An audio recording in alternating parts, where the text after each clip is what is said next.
This is a Fox News alert. Overnight, the government shut down for the first time partially in 17 years, unable to come to a deal over Obamacare. That's right. House Republicans now asking the Senate to come to the table and cut a deal. But will the Senate budge? Congresswoman Marsha Blackburn has been at the nerve center of this negotiation. The Republican out of Tennessee is here to weigh in. Congresswoman, I know how you're against Obamacare, and I know you're fervently and determined to get rid of it. But having said that, have you seen anything encouraging on that path over the last week, especially the last few hours?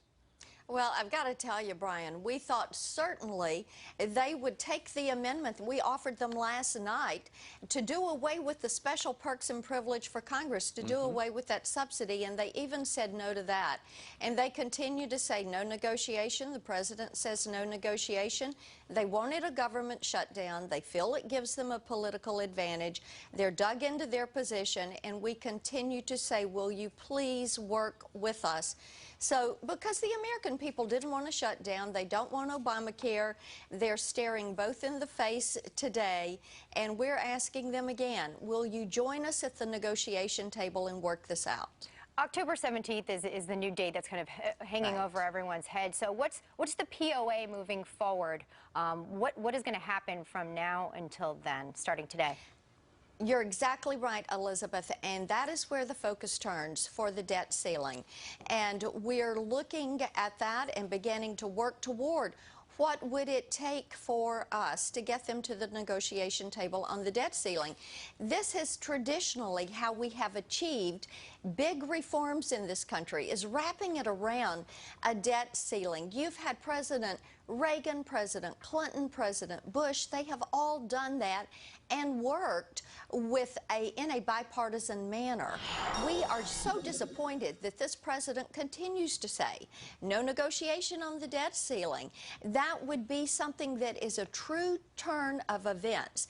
We know that his preference is for a government shutdown. He wants more control. He wants to change the way and transform the way this country works. But we're determined on behalf of our constituents to do our duty and to work this out. Sure. And the president said last week that, you know, any negotiation over the debt ceiling would be unprecedented, which promptly earned him 4 Pinocchios by the Washington Post.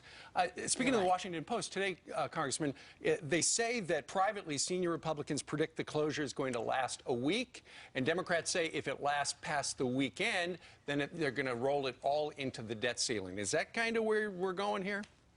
You know, I think that you may see a partial shutdown for several days. But, Steve, people are probably going to realize they can live with a lot less government than what they thought they needed. It's like the sequester all over. Unless you're one of the thousands have been told to stay home, and that's who live paycheck to paycheck. But, Congresswoman, in the big picture, would you have gone about it this way? It seems as though that the tidal wave of interest is on the lockdown and not enough about the implementation of Obamacare, which by all indications was going to be a train wreck. Well, that is very true, and we will see how Obamacare opens this morning. We tried last night to be certain that the president and his staff had the opportunity to be included in the exchanges. I think people have found it very interesting that those that enforce Obamacare, those that wrote Obamacare, are not a part of Obamacare, and this president and first lady should have wanted to be the first two to sign up for Obamacare. We tried to give them that opportunity, and of course the Senate didn't want to do that. Okay. Well, it's going to be another day of finger pointing up on Capitol Hill as the government is partially shut down. Congressman Marsha Blackburn from the great state of Tennessee, thank you very much. Absolutely. Thank you.